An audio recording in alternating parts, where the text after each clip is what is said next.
እንደምታውቀው ስራ የለኝም። እዚህ ወንድሜ ጋር ነው የምኖረው። እሷም ከስራ ፈታ ስትቀመጥ ባሏም ፊልድ ነው የሚኖረው ብያለሁ። አንዳንድ ነገር ሲጎልብን አብዛኛውን ነገር ኤልሳ ከበር የምታደርግልን ነበረች። ከአንተም አልፎ አንተም የምትፈልጋት ለዛ ብቻ እንደሆነ ቃል ያልኩ ለዛ ነው። በጣም ጥሩ። ምንም ነገር አልቸገርም ብላ ታስባለች። ልጅም ስለሆነች በቃ ሁሉም ነገር የምታደርገው በሀብት በብር ነው መስላት ማለት ነው። ልጅ ነች ግን እና ደግሞ እዚህ ስትኖር በቃ ጥሩ ከዚህ ቤት ወጣ እኔ የምኖርበት ግቢ ውስጥ ተከራይታ ስትኖር እንጂ ከዛ ቀደም እኔ አውቂያት ከዚህ ቤት እንድትወጣ ጓደኞቿ ጋር እንድትጠጋ ያደረኩት አንዳችም ነገር የለም። ሲቀጥል ደግሞ ኤልሳ አንዳችም ሱስ የተባለ ነገር የለባትም። ለምን ይሄን ነገር ላይ እዛ ከአንተ ጋር ነች። ስትወጣ ስትገባ ስመተንም ስናይም ከአንተ ጋር ነች። በዛ ምክንያት ነው እየሄደች መቃመም ደረጃ የደረሰችው። እንደው ሳታጭሱ ሁሉ ትቀራላችሁ ብዬ አልገምትም። ምን ባላችሁበት ሁኔታ ሳያችሁ ግን ገራ የኔ ቢጤ አምስት አልነበረም። ኤልሳ አባቷ አይደለም ያደርጋል የተባለው ኤልሳ ነች የምታደርግ የነበረው።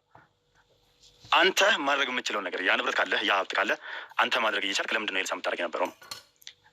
ወይ አንተ እኮ እሷን ፈልገህ ነው ወጣኸው። ይሄ ንግግር እኮ ከእሷ አንተም ገንዘብ እንደምትቀበል እና የእሷን ገንዘብ ለምን ትወስዳላችሁ ወይ ብለህ እየጠየቅን እኮ ነው። የእሷን ገንዘብ እንደ ራስህ አይተህ እና የቀረካት ራሱ ለገንዘብ እንደሆነ እያሳየህ ነው ራስህ ማለት ነው። ኧረ እባክሽ ምናልባት ከኤልሳ አባት ጋር ችግር ሊኖርብህ ይችላል። ምናልባት ይህንን ኤልሳ የማታውቀውን ነገር የሱስ አይነት ደርድራ የኤልሳን ባህሪ የሌለባትን አይነት ባህሪ መሰጣት ምናልባት አባቷን ለመበቀል እያደረክ ያለው ነገር ካለ እውነታውን እንድንነግርህ ስለምፈልግ ነው። ምክንያቱም አንተም ባለ ሀብት ከሆንክ ባለ ንብረት ከሆንክ ወንድ ያገናኘው ከሆነ ትወጡታላችሁ ጀምር። አሁን ግን የምፈልገው እኔ ኤልሳ የት እንዳለች እንድትነግረኝ ብቻ ነው። ኤልሳን የት እንዳደረጋቻት እንድትነግረኝ ብቻ ነው የምፈልገው።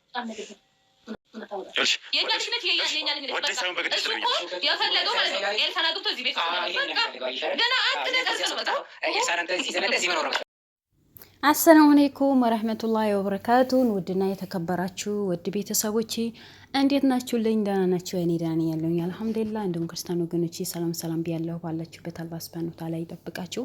አገራችን አላህ ሰላም ያርግልን ኢንሻአላህ።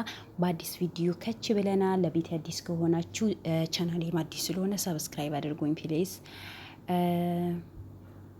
ስለዚህ አበረታቱኝ ያጀማ አበረታቱኝ። ቪዲዮን ለማየት ትመጣላችሁ ግን አበረታቱኝ።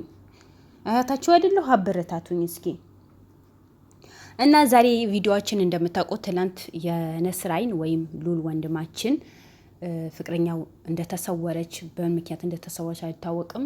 እንደተሰወረች ነው ጓደኞቿ የተናገሩት። እሱም ተናግሮ ነበረ። ያው ከተተዋወልን ቆይተዋል። ብታገትኩኝ ሰዓት መታም አልጠየቀችኝም። የደረስክ ምን ሆንክም ብላ አልጠየቀችኝም። ያው እኔም እሱን እንደምናውቀው በመስፍን ጉዳይ ላይ በጣም ቢዚ ሆኖ ነበረ። ራሱም ታግቶ ነበረ። ከዛ እሱ ሲፈታ ጊዜ ደግሞ ለዘላለም ሚስት ታግታ ነበረ። ብቻ ብዙ ነገር ደረሰባቸው። ምንም ነገር በእነሱ ላይ አይፈረድም። ግን ዛሬ እሷ ካጎቷ ቤት እንደጠፋች የት እንደሄደች ምንም እንደማያውቁ ነው ጓደኞቿ የተናገሩት ተነበረው። ያ ትላንት ያ ነገር እንደዛ ከተባለ በኋላ ዛሬ ወደ ቤተሰቦቿ ወይም ወደ አጎቷ ቤት ሄዶ ነበረ የነስራይ። ከዛ በኋላ አጎቷና የአጎቷ ሚስት ያወሩትን በጣም የሚቀፍ ነገር። ለምን የነስራይን እኛ በእንዲህ ነገር አይደለም የምንጠብቀው። የነስራይን የተቸገረ የሚረዳ የታፈነ ሰው ፈልጎ ማውጣት፣ የተበደለ ሰው ከጎኑ የሚቆም ልጅ ነው እንጂ ብር ከሴት ልጅ ላይ ብር ፈልጎ የሚጓዝ ልጅ አይደለም። እናውቃለን። በሱ ዙሪያ ብዙ ሴቶችን እንደዚህ ጎዳና ያወጡ የተቸገሩ ሴቶችን በተቻለው ነገር ሴት ልጅ በጣም ክብር አለው። ልዑልን በጣም ክብር አለው። ለምን እናቱ ስለሚወድ የሴት ልጅ በጣም ክብር አለው። ስለዚህ እሱን ምናሉ መሲን ኤልሳን አንተ ለብሯ ነው የቀረብካት። አባቷ ሀብታም ስለሆነ ብር ስላላት ከኛ ቤት እንድትወጣ አድርገህ ጓደኞቿ ቤት አስቀምጣ ከዛ ከጓደኞቿ ቤት ወጥታ ራሷ ተከራይታ እንድትኖር ነው ያደረካት። እሱ ደግሞ ልዑልን የተናገረው እሱ ንግድ ከፍቶ ከስሩ እዛ ግቢ ላይ ተከራይቶ ሲኖር ነው እሷ እዛ ግቢ ላይ ገብታ እዛ ነው የተገናኙት። ግን እነሱ የሚያወሩት ከዛ በፊት ነው የምታውቃት ለብሯ ብለህ ነው የቀረብካት። ጭራሽ አሁን እኛ ይሄ ቤት ልጥቀማን ሀብቷ ልጥቀማት ነው የመጣኸው እንጂ እሷ እውነት የትዳር ፈልግሃት አይደለም። ጠልፈህ ወስደሃት ነው ያስቀመጥካት። እንድጠፋ ያደረግከው አንተ ነህ፣ እንድታደርገው አንተ ነህ። ሲጀመር እሱ ይህን የሆነ ዝርክርክ ያሉ ነገር ይህ አስነዋሪ ስራዎችን የሚሰራ ልጅ አይደለም። ጠልፈህ ይወሰድ። እሱን እኮ በወግ ማድረግ ሽምግልና ልኮ ለምን እናቱም ለዚህ ነገር በውጉት ስለምጠብቅ ሁሌ ያግባ በቃ ልዳርህ ልጄ ባለኝ ነገር አድርጌ ልዳርህ ነው የምትለው። ግን እሱ ጊዜ ያለ ቆይ ጠብቂ ያላት እናቱ በሚዲያ ብዙ ጊዜ አውርታለች። በቃ ልጄ ልድረው ነው የምፈልገው። ያለኝን ነገር ወግቤ ታጥቄ ወገቤን እንትን ብዬ ለመዳር ነው የምፈልገው ብላ ነው ሁሌ ነው የምታወራው፣ ለሉል እናት ማለት ነው። እሱ መቼም እንደዚህ ነገር ያደርገው ይሄ ጠልፎ መውሰድ ምናምን ለብር ብሎ መቅረብ እሱ አልሐምዱሊላህ ስራ የሰራ እኮ ነው፣ ጥሩ ስራ የሰራ እኮ ነው። በዙሪያው ስንት ሰዎችን ቀጥሮ የሚያሰራ ልጅ እኮ ነው። እንኳን የእሷ ብር ሊጠጋ ተውትና በሱ ስር ስንት ሰራተኞች አሉ፣ ስንት ሰዎች ቀጥሮ ነው የሚያሰራ። ይሄ በተንከልኪስ ነገር እኮ የሚገኝ ሰው አይደለም። ለብሯ ብላህ ነው የቀረብከው እንጂ እውነት አፍቅረሃት አይደለም። ከኛ ቤት እንድትወጣ ያደረካት አንተ ነህ። ለምን ብሯ እንድትጠቀም ነው ያለችው። ሲጀመር አሁን ልትከራከር የመጣኸው ይሄ ቤት ልትወስድ ነው እንጂ እውነት መሲን ፈልገህ አይደለም። ሚስትህ ነበረች እስካሁን ጠፍታ ነበር። ለምን አልፈለግካትም? አንተ ነህ ከዚህ ቤት እንድትወጣ ያደርካት፣ አንተ ነህ ደብቀህ ያስቀመጥካት እንጂ እኛ አይደለንም። እኛ እኮ ጠልፈሃት ሽማግሌ ልትልክ መስሎን ነው ምን ጠብቀህ የነበረው ነው ያሉት። እሱ ግን እንደዚህ ጠለፋ የሚባል ነገር አይመቸውም።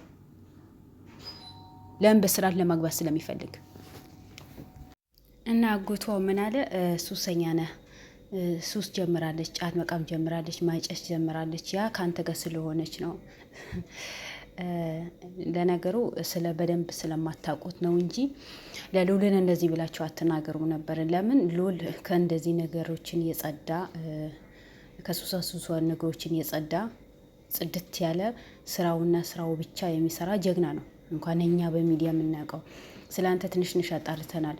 እንደዚህ ነው ከማለት ማን ነው ይሄን ብላችሁ መጀመሪያ ግን ነጊ ኤልሳና ሉሉ ወይ ነገራቶቹን ተፈተው አንድ ላይ ሊሆኑ ይችላሉ። በዚህ ልክን ሱስ አለባት፣ ትጨሳለች፣ ትቀማለች፣ ታጨሳለች ብላችሁ መናገር እናንተ ከአባቷ ጋር የሆነ ችግር ቢኖርባችሁ ነው። የሆነ ችግር አለባችሁ ከሷ ጋር ወይ የቤታችሁ የምትሸፍነው ወጪ ስላቆመች ነው፣ ወይም የሆነ የምትሰጣችሁ ብርም ስላቆመች ነው እንጂ ሌላ ነገር አይደለም።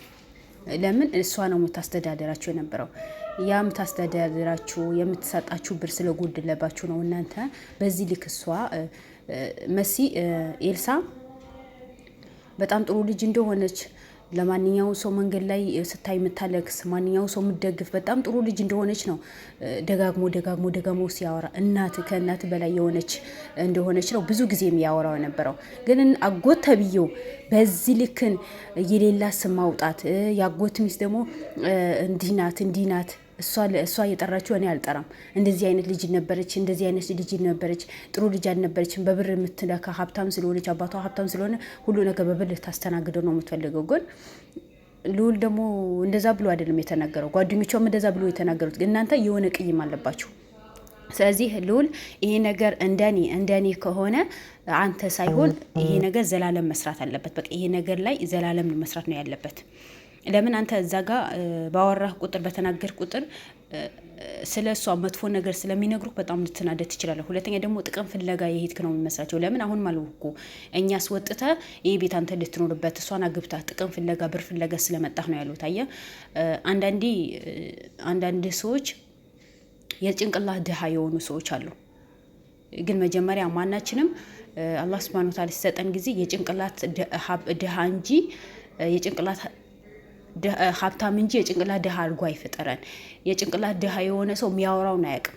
በቃ የሆነ ነገር ሁሉ ነገር ከገንዘብ ጋር ከጥቅም ጋር ያያያዘዋል። አሁን አንተ እዚህ ጋር እንኳን ለኤልሳ ለፍቅረኛ ለማንኛውም ሰው የምታደርገው ልጅ ነህ። ለማንኛውም ሰው የምትሞት ልጅ ነህ። ለማንኛውም ሰው የምታደርገው አስተሳሰብ ያለህ ልጅ ነህ። ግን እነሱ ምንድነው ሁሉ ነገር ከጥቅም ጋር አያያዙት። አንተ ነህ እንድጠፋ ያደረካት፣ አንተ ነህ እንደዛ ሱስ ያስለመድካት፣ አንተ ጭራሽ ሱሰኛ ነው ያደረጉት። ስለዚህ ይሄ ነገር እንደዚህ በተናገሩት ቁጥር ደግሞ አንተ የባሰ ልትናደድ ስለምትችል ይሄ ጉዳይ እንደኔ ከሆነ ዘላለም ቢጨርሰው ነው የሚሻለው። ይሄ ነገር አንተ እኮ ጎን ሆነ ያገዝከው ነገሩ ዘላለም ቢፈታው አሪፍ ነው። ለምን አንተ ሁሉ ነገር በቃ ከጥቅም ጋር ነው የሚያያዙት። አሁንም ያያይዘውታል። እቺ ልጅ እንድጠፋ ያደረጉት እነሱ ናቸው። ለምን ሁሉ ነገር ውሸት ነው የሚያወሩት። ስጠይቃቸው ያ ጥያቄ መልሶ ላንተ ነው የሚጠይቀው። ሙቱ አገር ቤት ለቅሶ ሂደናል ምናምን ብሎ አወሩት የተባለ በሙሉ ያው እንዳያኸው ሁሉ ነገር ውሸት ነው የሆነው። የሚያወሩት በሙሉ ውሸት ነው። በቃ አንድ ተግባር ያለው ነገር አንድ ይሄ ነገር ጥሩ ነጥብ ያገኝበታለሁ የምትል ፍንጭ ነገር ምን ሊሰጡህ አልቻሉም። ለምን በቃ እሷ ሊያጠፏት ነው የፈለጉት። የሆነ የሚመጣላቸው ምንድነው ጥቅም ስለጎደለባቸው እሷን ሊያይዋት አይፈልጉም በምንም ነገር። እንዴ የሆነ ቤት ውስጥ የሆነ ችግር ቢኖር እኮ ነው በዛ ሰዓት ራሷ ልታጠፋ የተነሳችው። ችግር ባይኖርባት ኖሮ እንደዛ አታረግም ነበር። እነሱ ጋር የሆነ ችግር አለ። ያ ችግር በደንብ ማጣራት አለባችሁ። ግን አንተ ከጎኑ ከዘላለም ጎን ሆነህ ይሄ ነገር መስራት አለብህ እንጂ ይሄ ኬዝ አንተ ባትይዘው እንደኔ ደስተኛ ነኝ። እሷም ባለችበት ብቻ ፈጣሪ ይጠብቃት። ለምን አንተ የምታወራው ስለ እሷ በጣም ጥሩ በጣም እናት የሆነች በጣም ጥሩ ልጅ እንደሆነች ነው ያወራው። ጓደኞቿም እንደዛ ነው ያወሩት። ግን በዚህ በኩል ደግሞ አጎት ተብዬው የአባቷ ወንድም በዚህ ልክን እሷ እንደዚህ ናት፣ እሷ እንደዚህ ናት፣ እሷ እንደዚህ ናት፣ ያጎት ሚስትም ያሳደገቻት እሷ እንደዚህ ናት፣ እሷ እንደዚህ ናት ብላ አሳልፎ መስጠት። አንተ እኮ ልታገባትም ላታገባትም ይችላል። ለምን ሁሉም ፈጣሪ የፈቀደው ነው የሚሆነው እንጂ እኛ ባል ነው ወይ እኛ በወደድ ነው አይደለም። እና ያ ነገር ደግሞ የሆነ ሰው በግምት አስገብቶ ማንኛውም ነገር ሲናገር ነው ደስ የሚለው እንጂ ብቻ በዘፈቀደ ወይ በመጣልን ማውራት አግባብ አይደለም። ለምን እቺ ልጅ ነገ ልጃቸው ናት። የወንድሟ የባሏ ወንድም ልጅ ናት። የእሱ ደግሞ የወንድሙ ልጅ ናት። በዚህ ልክ እንዴት የሌለባትን ነገር ለዛው ያንተ ጓደኛ ሆና የሌለባትም ነገር እንዴት? ለምን አንተ እነዚህ ነገሮችን አትጠጋቸውማ? ስራህን በሙሉ ለስራ እነሱ የሚያወሩት ሌላ አንተ የምታወራው ሌላ እነሱ የሚያወሩት ሌላ። ለምን እንደዚህ በመጥፎ ነገር ባልዬ ነበረች እንደዚህ ነበረች እንደዚህ ትል ነበር እንደዛ ትል ነበር። ለምን ታደርገዋለች? በዚህ ልክ ለምን ስሟ ታጠፋለች? ሴት ልጅ እኮ ናት እንዴ! ካንተ ወይ ልትጋባ ነው ወይ ላትጋባ ነው። ሌላ ወንድ ልታገባ ትችላለች። ግን በዚህ ልክ በሚዲያ ላይ ሆኖ እንደተቀረጹ ያወቁ ይሄ ነገር መናገር እነዚህ ሰዎች ለሷ የሚሆኑ አይደሉም። እንኳን ለሷ ያልሆኑ ለአንተም እንኳን ከዚህ የበለጠ ሊሉህ ይችላሉ። የገዛ ልጃቸው በዚህ ልክ ስሟ ያጠፉ ለአንተም እንኳን ጥቅም ፍለጋ ብር ፍለጋ መጣህ ቢሉህም አይደንቅም። ለምን የገዛ ልጃቸው ነው የሌላት ስም የሰጠዋት። ያ ስለሆነ አንተ ምንም አይክፋህም፣ በእነሱም አትፍረድባቸው። እንዳስተሳሰባቸው ነው ይሄ ነገር የተናገሩት። ያ ስለሆነ ከዚህ ጉዳይ ላይ አንተ ብትወጣ ከጎኑ ሆነ ነገራቶችን ብትከታተል ይሻላል እንጂ ከነሱ ጋር መጋፈጥ ጥቅም ፍለጋ እንደመጣ ነገራቶች በሌላ ነገር ሊያዞሩት ይችላሉ የሚል ግምት ስላለኝ ብቻ አላቅም። መሲም ባለችበት አላህ ይጠብቃት። ነገራቶቹ እውነት ወጥተው ተገናኝታችሁ የምታወሩበት ጊዜ ያ ስለሆነ ራስህን ጠብቅ። ምክንያቱም ይሄ ወይ ከመስፍን ጋር የተያያዘ ነገር ሊሆን ይችላል፣ አይታወቅም። ራስህን ጠብቀህ ስራ። ልጅቷን ባለችበት ፈጣሪ ይጠብቃት።